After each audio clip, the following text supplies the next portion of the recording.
Hi, welcome back to the Warframe cooking channel. Today's dish will be the Pangolin Prime. The Pangolin Prime will be served with a hefty amount of meme sauce, but the taste will still be amazing as you can do things like this, which is pretty good. So the Pangolin Prime is another melee weapon with a gimmick, just like the Syam, which I covered in my latest video.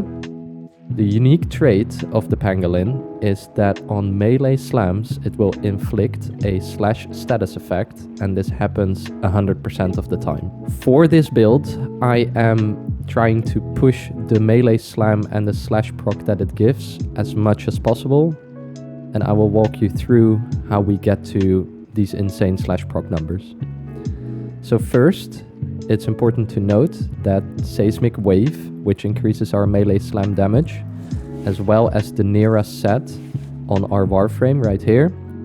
This increase to slam attack damage is multiplicative to normal melee damage from sources like Prime Pressure Point, Arcane Fury, or Steel Charge. Then I am running a rank 6 Blood Rush together with Gladiator Might.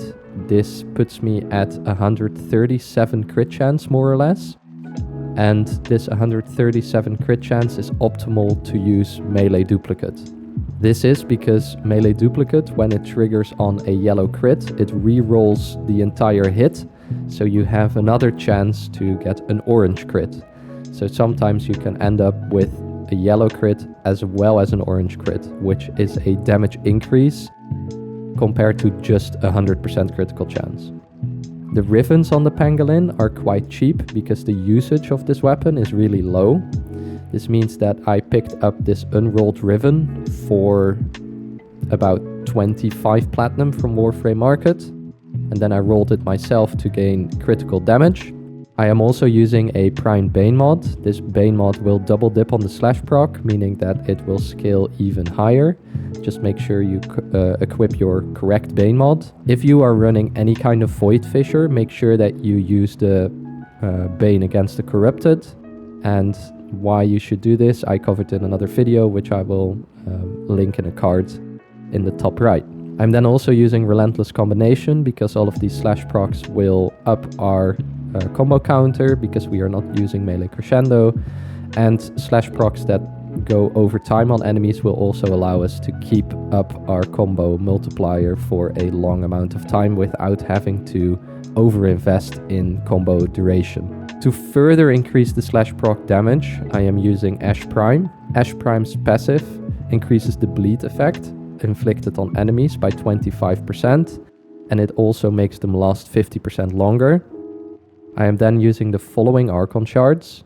I am using 2 Violet Archon shards to increase the melee critical damage of the Pangolin, and this will double when our max energy is over 500. I'm then using 2 Ability Duration shards to increase the time we are invisible, because Ash's invisibility is not very long. And then the last shard is Essential.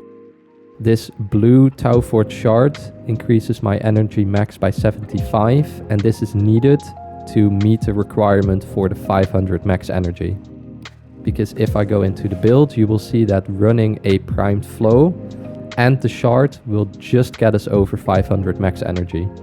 For the Ash Prime build, I'm using Steel Charge to further up our damage and our slash procs.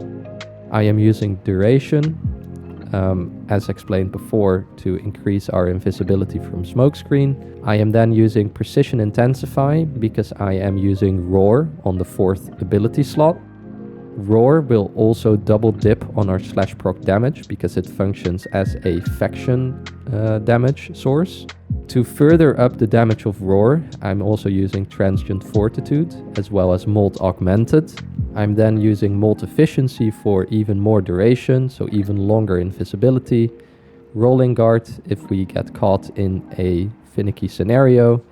And I'm using both of the Nera mods on my Warframe to increase the slam damage, as this is multiplicative, as I explained before. Then apart from this, the focus school doesn't really matter. You can run whatever you want.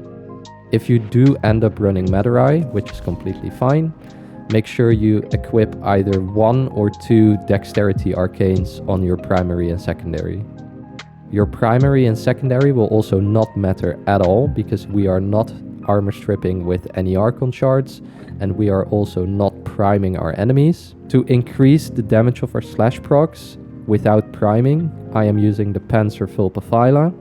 The Panzer Vulpaphyla has a ability where it launches viral quills at enemies. These viral quills will be small spores that you see on the enemies, so it's like a mini sarin. And these viral quills will also apply viral stacks to our enemies, increasing our slash proc damage. To keep the Panzer alive for a longer amount of time, I'm using Prime Pack Leader.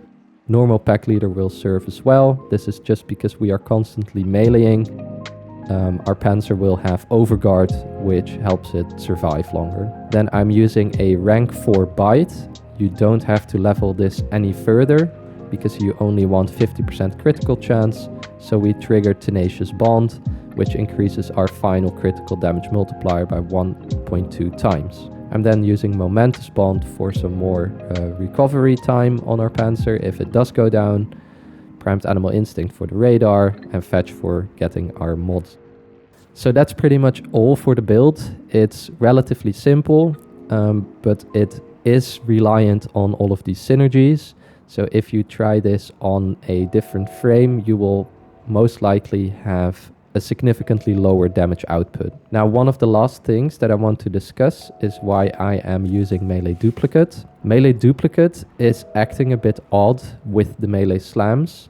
And what I think is happening is that when you have a big group of enemies, it bounces the double procs around, but instead of it being applied multiple times, so instead of seeing like 6 slash procs on an enemy if they were in a group, it will add all of that duplicated damage from all of the different enemies it's duplicated on into one instance, which then ups the damage of the slash proc, is what I think is happening, but I am not entirely sure and my testing has been limited. So if you do know more about this interaction with melee slams and melee duplicate, I couldn't really find anything on the wiki. If you do know anything more about this, please leave a comment so we can learn together, I suppose. Then in the last video, I did a Riven Giveaway for the Syam. I will announce the winner at the end of this video. And for this video in particular with the Pangolin Prime, I'm also giving away a Riven. It will be this Riven for the Pangolin.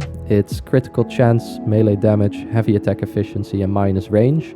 The minus range doesn't matter because range on your mods will not apply to your melee slam range. This Riven is not necessarily optimal, but you can use it in a different way. If you are not running melee duplicate, you could think about something like a crescendo build, where you try to push the critical chance as high as you can, so you go into red crit territory, which also then increases your slash proc damage. I just found that melee duplicate in big groups of enemies works better.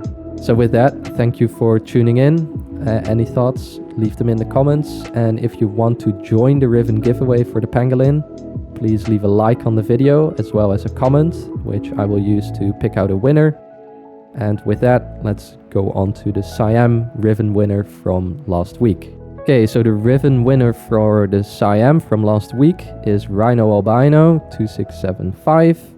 I will try to reply to your comment, and then we can discuss how we can meet up in game to trade the Riven. Again, if you want to enter the Riven giveaway for the Pangolin, leave a like and a comment. Thank you for tuning in. Hope to see you in the next video. Bye.